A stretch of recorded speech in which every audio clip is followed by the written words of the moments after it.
دوستو کعبہ بیت اللہ کے بارے میں کون نہیں جانتا۔ محبت کی وجہ سے ہر مسلمان نے کعبہ کی تصویر ضرور گھر میں لٹکائی ہوئی ہوتی ہے۔ دوستو میں آپ کو آج کعبہ کے بارے میں 10 ایسی باتیں بتاؤں گا جنہیں شاید آپ نے پہلے کبھی نہیں سنا ہوگا۔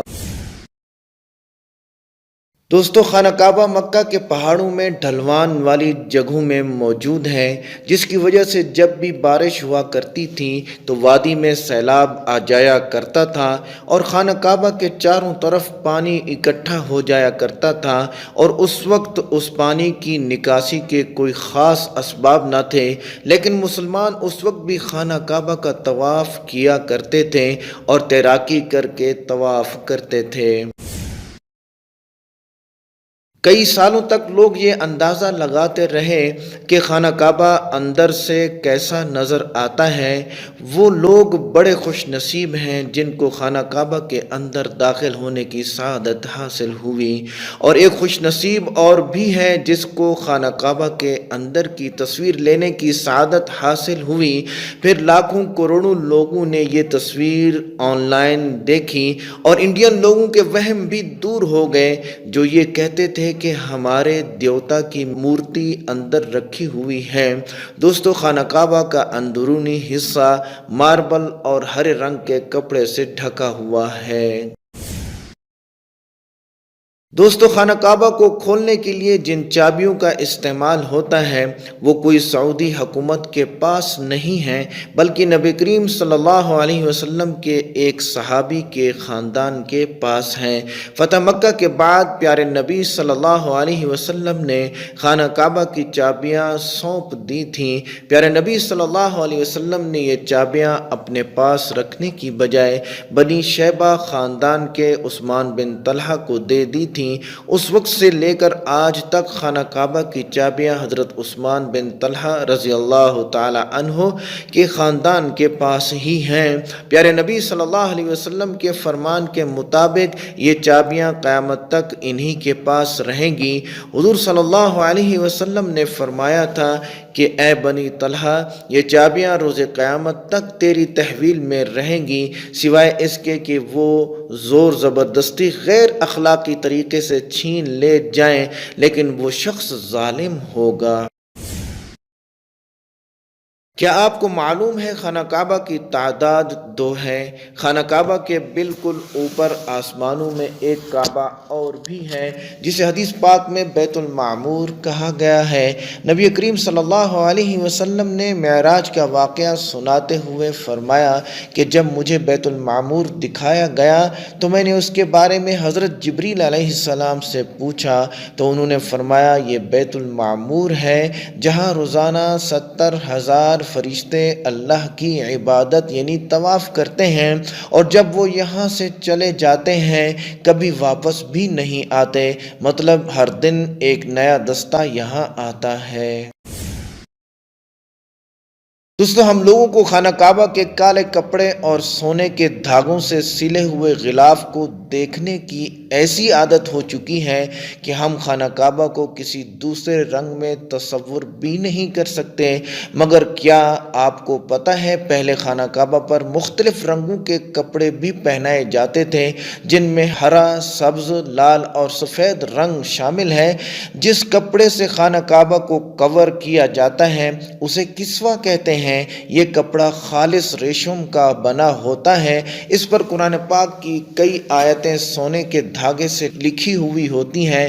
ہر سال حج کے دوران 9 ذی الحجہ کی فجر کی نماز کے بعد غلاف کعبہ کو چینج کیا جاتا ہے۔ ہر سال غلاف کعبہ پر $60 ملین یعنی 9 کروڑ 30 لاکھ کے لگ بھگ خرچہ آتا ہے جو کہ سعودی حکومت خرچ کرتی ہے۔ دوستو کعبہ کعب کا عرض ہوا کرتا ہے یعنی چوکور۔ حضرت ابراہیم علیہ السلام کے وقت کعبے کا ایک حصہ گول ہوا کرتا تھا جسے آج ہم حتیم کہتے ہیں۔ حتیم کعبے کا ہی حصہ ہے۔ آج آپ دیکھتے ہوں گے کہ طواف کرنے والے لوگ حتیم سے باہر سے ہی طواف کرتے ہیں۔ دراصل ظہور نبوت سے پہلے جب قریش نے کعبہ کی تعمیر کی تھی تب وہ حلال مال اکٹھا کرنے میں ناکام ہو گئے تھے اور وسائل کی کمی کی وجہ سے انہوں نے کعبے کے اس حصے کو چھوڑ دیا تھا۔ دوستو، آپ نے کبھی غور کیا ہے کہ حجر اسود ہمیشہ چاندی کے کوچ میں ہی کیوں گھرا رہتا ہے؟ کچھ لوگوں کا کہنا ہے کہ دشمن کی فوج کی طرف سے پتھر کے لگنے کی وجہ سے ٹوٹ گیا تھا جب وہ دشمن مکہ پر قابض تھے۔ اس وقت یہ پتھر حضرت عبداللہ بن زبیر رضی اللہ تعالی عنہ کی ملکیت میں تھا۔ بعض ذرائع کے مطابق حجر اسود بحرین سے تعلق رکھنے والے اسماعیلی گروپ کے خمارٹین کے ہاتھوں ٹوٹ گیا تھا۔ ان لوگوں کا گمان یہ تھا کہ حج ایک توہین پرستی والا عمل ہے۔ اپنی بات کو ثابت کرنے کے لیے ان لوگوں نے 10,000 حجاج کرام کو مار ڈالا، ان کے جسموں کو اب زمزم کے کنویں میں پھینک دیا تھا۔ یہ غیر مناسب عمل کافی نہیں تھا کہ لوگ حجر اسود کو مشرق میں لے گئے، پھر عراق کے شہر کوفہ میں لے گئے، اس کے بدلے میں وہاں پیسے دیے گئے اور ان کو مجبور کیا گیا کہ یہ پتھر خلیفہ وقت کو واپس کر دیں۔ جب یہ واپس کیا گیا تب یہ ٹکڑوں میں تھا۔ تب سے جوڑنے کا ایک ہی طریقہ سمجھ میں آیا کہ اس کو چاندی کے سانچے میں رکھا جائے۔ کچھ لوگوں کے مطابق اس مقدس پتھر کے ٹکڑے آج بھی کہیں گم ہیں۔ دوستو، کیا آپ کو پتہ ہے کہ خانہ کعبہ میں پہلے 2 دروازے ہوا کرتے تھے؟ ایک خانہ کعبہ میں داخل ہونے کے لیے اور دوسرا باہر نکلنے کے لیے، اور ایک کھڑکی بھی ہوا کرتی تھی، مگر خانہ کعبہ میں صرف ایک ہی دروازہ رکھا گیا ہے، اور یہ دروازہ 1979 یعنی 1979 میں لگ بھگ 300 کلو سونے سے بنایا گیا تھا۔ اس سے پہلے یہ دروازہ چاندی کا ہوا کرتا تھا اور جو پہلے کھڑکی ہوا کرتی تھی اس کو بھی ہٹا دیا گیا تھا۔ دوستو، نبی کریم صلی اللہ علیہ وسلم کے زمانے میں کوئی بھی مسلمان خانہ کعبہ میں آ جا سکتا تھا اور عبادت کر سکتا تھا۔ خانہ کعبہ ہفتے میں 2 بار کھولا جاتا تھا، مگر آج کے زمانے میں مسلمانوں کی تعداد اور دیگر وجوہات کی بنا پر خانہ کعبہ کو سال میں صرف 2 مرتبہ کھولا جاتا ہے۔ اس میں بھی اعلیٰ شخصیات اور خاص مہمان ہی خانہ کعبہ میں جا سکتے ہیں۔ دوستو، خانہ کعبہ کو کب، کیسے اور کیوں تعمیر کیا گیا؟ آج ہم جب اسے دیکھتے ہیں وہ ہمیشہ تو ایسے نہیں تھا۔ قدرتی آفات اور وجوہات کی وجہ سے خانہ کعبہ کی تعمیر کی ضرورت پڑتی رہی۔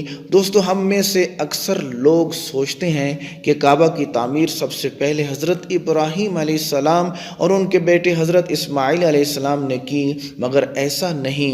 روایات میں آتا ہے کہ اللہ نے جب حضرت آدم علیہ السلام کو زمین پر بھیجا تب حضرت آدم علیہ السلام نے اللہ کے حکم سے خانہ کعبہ کو تعمیر کیا اور مختلف پہاڑوں سے پتھر لا کر کعبہ کی بنیاد رکھی۔ اس کے ہزاروں سال بعد جب حضرت نوح علیہ السلام کے دور مبارک میں جب طوفان نوح آیا تب خانہ کعبہ طوفان کی وجہ سے بہہ گیا، مگر کعبے کی بنیاد بچی رہی۔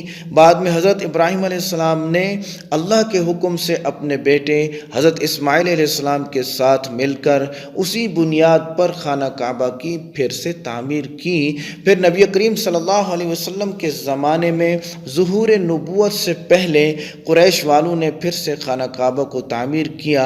قریش کے لوگ اکثر حرام طریقے سے پیسے کمایا کرتے تھے، مگر انہوں نے قسم کھائی تھی کہ کعبہ کی تعمیر صرف حلال پیسے سے کریں گے، مگر وہ پوری طرح سے کامیاب نہ ہو سکے اور وسائل کی کمی کی وجہ سے کعبے کا کام ادھورا ہی رہ گیا۔ اس کے بعد جو تعمیر ہوئی وہ سیدنا عبداللہ ابن زبیر رضی اللہ تعالی عنہ کے دور میں ہوئی۔ پھر آخری بار عبد الملک بن مروان کے کہنے پر حجاج بن یوسف نے قریش کے بنائے ہوئے کعبہ کو گرا دیا اور اسی بنیاد پر پھر سے خانہ کعبہ کو تعمیر کیا، اور آج خانہ کعبہ ہم دیکھ رہے ہیں وہ اسی وقت سے تعمیر کیا ہوا ہے۔ اگر یہ ویڈیو آپ کو پسند پسند آئی ہو تو اس کو لائک ضرور کریں اور اس کو شیئر کریں اور ہمارا چینل سبسکرائب کریں۔ جو تعمیر ہوئی وہ سیدنا عبداللہ ابن زبیر رضی اللہ تعالیٰ عنہ کے دور میں ہوئی، پھر آخری بار عبد الملک بن مروان کے کہنے پر